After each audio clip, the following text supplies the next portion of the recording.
Most people confuse loneliness with being alone, but they are not the same experience. Loneliness hurts because it waits for someone else to fill the space. Aloneness invites you inward. It asks, "Who are you?" when no one is watching. When the noise of the world fades, you meet the person underneath the performance. Solitude isn't an absence, it's an encounter. Solitude is not the lack of others, it is the presence of yourself. Modern life makes this presence rare. We surround ourselves with screens, conversations, dates, group chats, and constant stimulation, not because we crave connection, but because silence exposes truth. We scroll to escape our thoughts. We talk to avoid reflection. We seek company to outrun the discomfort of meeting our own mind. But discomfort is not a sign to run. It is the doorway into awareness. What we often fear about being alone is not emptiness, but clarity. Without external mirrors, you begin to see what you actually think, feel, desire, and avoid. Most people don't realize how much of their identity is built from reaction rather than intention, shaped by approval, attention, and expectation. But when the world stops pulling at you for a moment, something subtle begins to reveal itself, a presence that does not depend on others to exist. This is where solitude stops wounding us and begins to strengthen us. Chapter 1. The noise we don't notice. Modern life makes constant companionship feel normal. We are surrounded not only by people, but by 1,000 tiny forms of social presence, notifications, comments, messages, timelines, group chats, calendars, expectations, obligations. Even when we are physically alone, we are rarely psychologically alone. The world has made it easy to stay connected, and in doing so, it has made it harder to stay with ourselves. Solitude, once a natural part of human life, now feels like an interruption in the schedule, something to fill rather than something to experience. The reason solitude feels uncomfortable for many is not because we dislike our own company, but because we have been trained to outsource meaning. Social validation becomes the unconscious fuel of identity. We check if we are liked, seen, included, invited, responded to. Without noticing it, the world becomes a mirror we constantly refresh. This is why people panic when that mirror goes quiet. It feels like a form of disappearance, as if without external confirmation, we stop existing. Our attention slowly shifts from being inwardly generated to outwardly demanded. Instead of asking, "What do I want?" we ask, "What will they think?" Identity becomes reactive rather than intentional. But here is the deeper truth. Solitude does not isolate, it reveals. Silence exposes the things constant companionship helps us avoid. When no one is there to distract us, we notice our thoughts, our insecurities, our unfinished questions, our desires, our contradictions. This exposure feels sharp at first, the way unused muscles ache when they wake up. But once the initial discomfort settles, something else appears: clarity. In solitude, we begin to see the difference between what truly matters and what was simply keeping us occupied. We realize that many of the connections we chase are not about intimacy, but about distraction. Solitude is not the absence of people, but the presence of awareness, and awareness is the beginning of freedom. Chapter 2. Solitude as self-awareness training. Most people never notice how easily the world builds their identity for them. When you are constantly surrounded by opinions, expectations, and social feedback, you start shaping yourself to match what others approve of. You try to seem interesting, successful, confident, kind, or intelligent based on how the world responds. Over time, you stop asking what is true for you and start asking what is acceptable for others. This is why so many people feel lost the moment the audience disappears. Without the external mirror, the performance collapses, and what remains is unclear. Solitude interrupts this pattern. When you are alone, there is no one to impress, no reputation to manage, no role to maintain. In the beginning, this can feel uncomfortable, not because solitude is empty, but because silence shows you how much of your identity was shaped by reaction rather than intention. Many people assume they fear being alone, but what they actually fear is meeting the version of themselves that exists beneath validation. That meeting is uncomfortable only because it is honest. Buddhist understanding points to this through the idea of seeing without the world's mirror. In solitude, your attention finally shifts inward. You begin to hear your real preferences, your real values, your real desires. Without comparison and external measurement, you start to notice what feels natural instead of what feels expected. Identity forms from the inside out instead of the outside in. You stop asking how others see you and start asking what aligns with who you are becoming. This shift is the difference between living a borrowed life and living an authentic one. Here is a simple practice that reveals this more clearly. Sit for 10 minutes without input. No music, no talking, no scrolling, no stimulation. At first, your mind will reach for distraction because distraction feels safer than awareness. But stay. Allow the surface noise to settle. A deeper voice begins to appear, one that has been speaking underneath the noise for years. When you can hear that voice without running from it, solitude stops feeling like isolation and becomes the beginning of clarity. Chapter 3. Fear of aloneness. Fear of meeting yourself. Most people think they fear being alone, but the fear runs deeper than that. Loneliness is not simply the absence of others. Loneliness is craving. It is the mind reaching outward for comfort, validation, stimulation, attention, or distraction. Craving easily becomes attachment, the belief that our inner stability depends on something external. And where there is attachment, suffering is not far behind. This pattern is not unique to romantic relationships. It appears in friendships, social media, family dynamics, career identity, and even in how we use entertainment to avoid our own thoughts. We cling to the world not because it satisfies us, but because we are terrified of what arises when it no longer does. Solitude exposes this dynamic with brutal clarity. When the distractions fade and the noise settles, the mind has nowhere left to run. All the unfinished business you have successfully postponed begins to surface.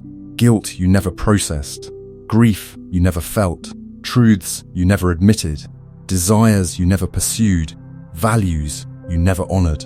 Solitude is a mirror that does not flatter. It shows you not who you pretend to be, but who you actually are beneath the roles and expectations that society hands you. Many people interpret this confrontation as suffering, when in reality, it is the beginning of healing. This is why solitude scares us, not because it is empty, but because it is honest. Without others to distract us, we meet the self we abandoned along the way. That meeting requires courage, not because the self is dangerous, but because it remembers everything we tried to forget. Buddhism reframes this fear not as a warning, but as an invitation. Fear signals the doorway we have avoided. It points toward the territory our growth depends on. In this way, the fear of being alone becomes a compass rather than a prison. Those who walk through it discover a truth that cannot be taught through company. The self you meet in solitude is not the enemy, it is the guide. Chapter 4. Solitude as emotional independence. Emotional dependence is one of the most subtle forms of captivity.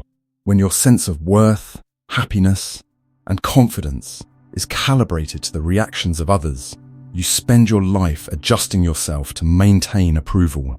It begins innocently. A compliment makes you feel confident. Attention makes you feel important. Inclusion makes you feel safe. But over time, these small boosts become emotional fuel. And without noticing it, your self-esteem starts outsourcing its supply. You begin to need signals from the outside world in order to feel like someone on the inside. Solitude disrupts this cycle by removing the audience. Without external feedback, you are forced to ask a different set of questions. Instead of asking how others see you, you begin asking how you see yourself. Instead of asking if others approve, you ask if you approve. Instead of chasing validation, you begin examining value. This shift is uncomfortable at first because it moves the source of worth from public opinion to personal integrity. Approval loses its power, not because it becomes negative, but because it stops being necessary. When you spend time alone, you also stop calibrating happiness to company. Many people believe they are happiest with others, but often what they experience is distraction rather than joy. Solitude exposes this difference. In quiet, you discover activities that nourish you for their own sake rather than for social reward. You reconnect with curiosity, hobbies, reflection, creation, learning, rest, and inner conversation.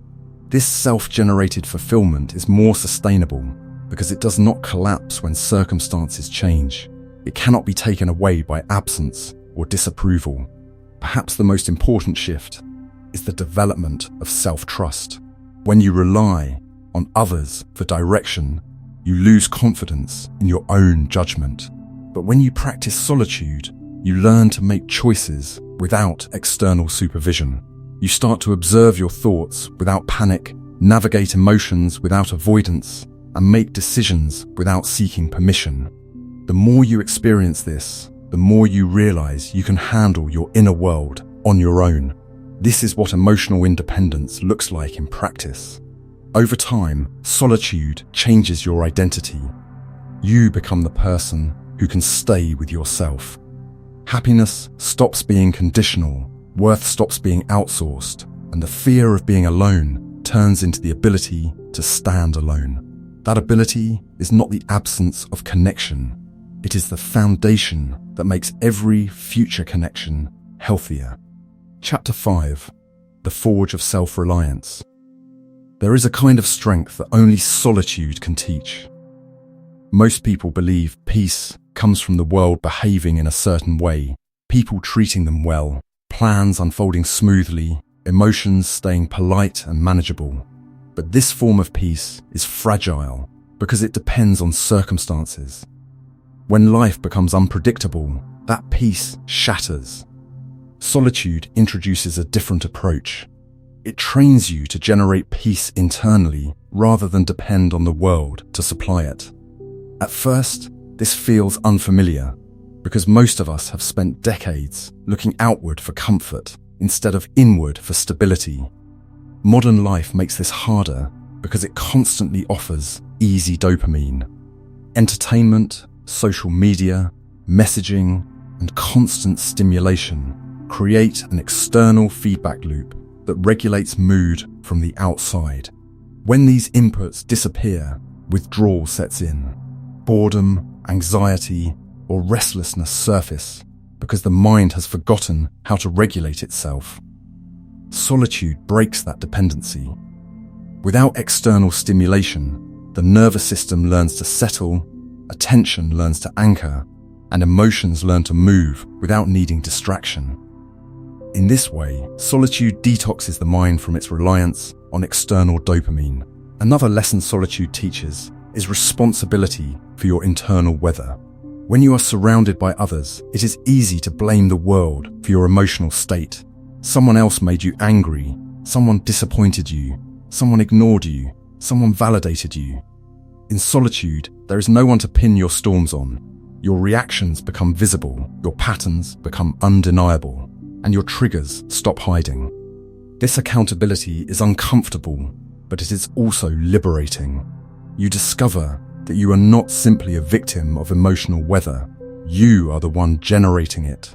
shaping it, and eventually calming it. A good metaphor for this transformation is a tree that learns to drink from its own roots. Most trees survive because the environment provides rain, shade, and fertile soil. But the strongest trees in nature are the ones that learn to grow deep roots to find water when the sky refuses to cooperate. Solitude builds those roots. When you learn to drink from within, external droughts stop defining your fate.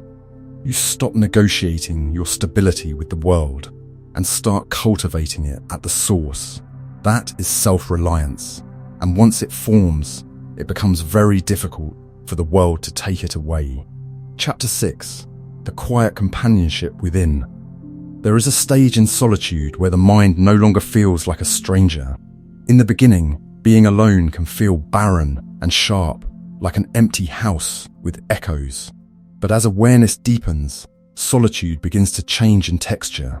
The silence that once felt hostile becomes a kind of neutral space, and eventually, something even more surprising happens. It becomes comforting. This shift begins with self-compassion.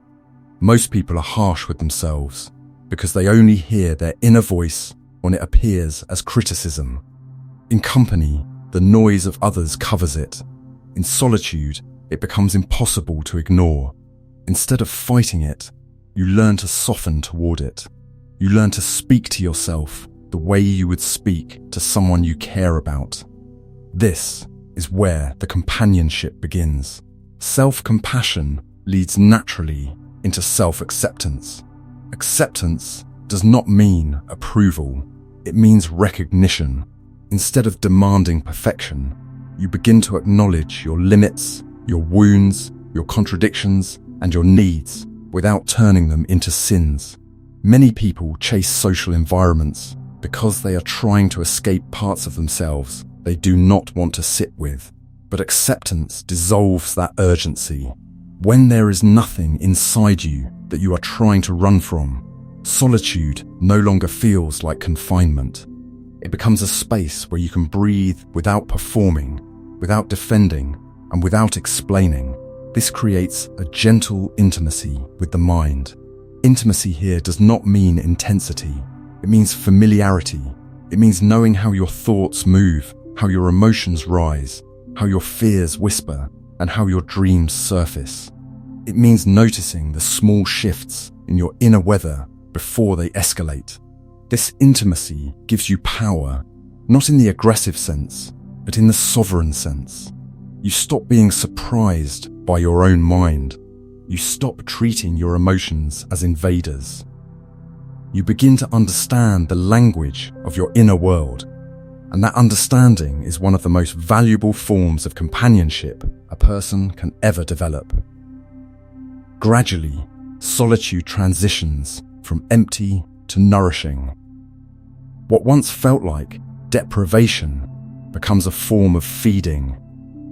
You start to look forward to being with yourself the same way you might look forward to meeting a friend. The quiet becomes warm, the stillness becomes spacious, the mind becomes less reactive and more receptive. You discover interests, insights, creativity, and reflections that only emerge when the world is not demanding your attention. Life begins to feel less crowded and more intentional. This is where the value layer becomes visible. Aloneness transforms into friendship, and friendship transforms into refuge. Solitude stops being a place you enter when others leave and becomes a place you return to because it replenishes you. When you can sit with yourself without needing to escape, the world loses its ability to imprison you. A person who finds refuge within their own presence becomes emotionally self-sufficient. The company of others becomes a choice, not a dependency, and that choice changes everything. Chapter 7. Individuality as a spiritual path. There is a form of clarity that only solitude can reveal. When the noise of the world fades and no one is watching, the authentic voice inside you finally has room to speak. For many people, that voice has been silenced for years. It was buried under obligation, hidden beneath social roles, or edited to fit the expectations of others. Solitude removes those layers. Without an audience to perform for, you begin to hear what you actually think, what you actually value, and what you actually desire. This voice is not loud or dramatic. It is subtle, steady, and sincere. It becomes the foundation of individuality. Authenticity requires separation from the crowd, because crowds create pressure to conform. Humans are social creatures, and for thousands of years, belonging meant survival. Even today, many of the choices people make have less to do with preference and more to do with avoiding rejection. They wear certain identities, pursue certain careers, adopt certain beliefs, or adopt certain behaviors, not because they feel true, but because they feel accepted. Solitude interrupts this unconscious obedience. It gives you distance from the collective, so you can examine what you are carrying that belongs to you and what you are carrying that belongs to others. This separation is not an act of rebellion. It is an act of recognition. You stop being someone for others and begin to become real for yourself. Without the constant gaze of society shaping your behavior, you start to ask deeper questions. What values do I truly care about? What kind of life feels meaningful to me? What standards do I hold for myself when no one is watching? What dreams have I postponed because they did not fit the script others expected? These questions are not available in noisy environments. They require space. They require stillness. They require solitude. As individuality strengthens, an important transformation takes place. Relationships shift from survival to choice. When you do not know who you are, you cling to others to give you identity, security, and direction. You enter relationships out of need, fear, or loneliness. But when you discover who you are in solitude, the dynamic changes. You stop searching for people to complete you and start connecting with people who complement you. You begin to choose relationships not based on desperation, but based on alignment. This alignment creates healthier bonds because you are no longer trying to extract from others what you have not cultivated within yourself. This path is spiritual, not because it adopts rituals or religious language, but because it brings you into contact with your inner nature. In Buddhist understanding, the self that emerges from solitude is not the egoic performer, but the observing consciousness beneath it. Individuality becomes a path not of separation from the world, but of integration with what is true. You participate in life without abandoning yourself. You engage with others without losing your center. You experience connection without dependency. By the end of this process, solitude feels less like distance from others and more like proximity to your own core. Individuality becomes a quiet strength. It dissolves the fear of being alone, the hunger for approval, and the need to conform. You begin to move through the world with a sense of inner sovereignty. And when you do choose to walk with others, it is not out of survival or validation, but out of shared meaning and mutual respect. You do not learn to enjoy solitude by withdrawing from life or by rejecting people. You learn it by no longer running from the one person you cannot abandon.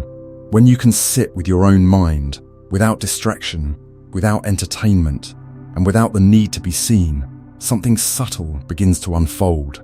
The discomfort softens, the thoughts settle, the inner noise loses its urgency. In that quiet, you discover a presence that has been waiting beneath the roles and performances that the world demanded from you.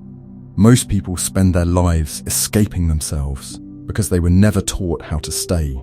They fear silence because silence reveals truth.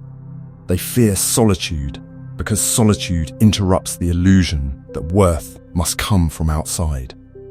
But when you stop treating yourself as someone to outrun, you begin to meet yourself as someone to know. That meeting is not dramatic. It is steady, patient, and honest. It is the beginning of a companionship that does not disappear when others leave. This is when aloneness transforms. It stops feeling like a punishment and starts feeling like a form of sovereignty. You no longer need constant validation to feel real, constant company to feel safe, or constant performance to feel worthy. Your sense of self no longer depends on who shows up or who walks away. It lives where it was always meant to live, within your own presence. Solitude is not loneliness. Loneliness is hunger. Solitude is fullness. Loneliness waits for someone to arrive. Solitude arrives to meet you. And when you taste the strength that comes from that meeting, you stop fearing the empty room. You realize it was never empty. It was simply unoccupied. And now, it belongs to you.